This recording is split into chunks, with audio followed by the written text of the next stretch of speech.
दुनिया में कई ऐसे रहस्य हैं जिन पर यकीन करना आसान नहीं, लेकिन आज हम आपको ले चलेंगे एक ऐसे गांव में जो किसी भी नक्शे में मौजूद नहीं है।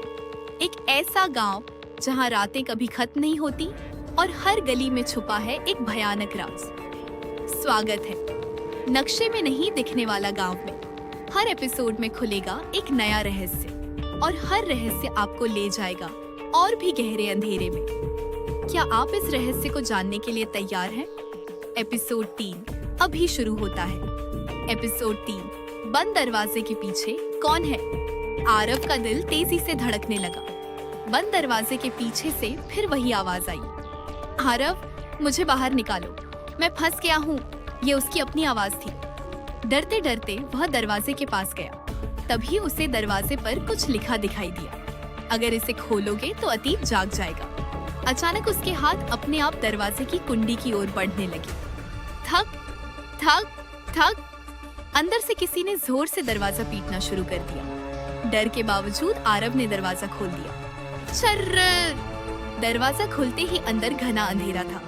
कमरे के बीचों बीच एक पुराना आईना रखा था और उस आईने में आरव ने खुद को देखा, लेकिन वह आज वाला आरव नहीं था। आईने में खड़ा आरव बहुत बूढ़ा दिख रहा था।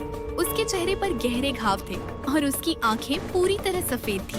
अचानक आईने वाला आरव मुस्कुराया और बोला, आखिर तुम वापस आ ही गए। तुम कौन हो?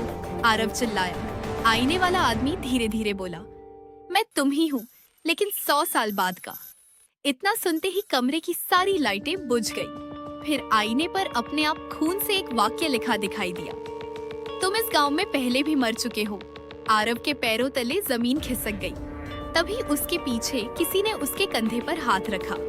उसने डरते हुए पीछे देखा कि बूढ़ी औरत खड़ी थी। वह कांपती हुई बोली, अगर सच जानना है तो आज आधी रात को मंदिर में आना, लेकिन याद रखना कोई तुम्हें वहां पहुंचने नहीं देगा। इतना कहकर बूढ़ी औरत अचानक धुंध में गायब हो गई और उसी पल पूरे गांव में फिर से घंटियां बजने लगी। टन टन टन।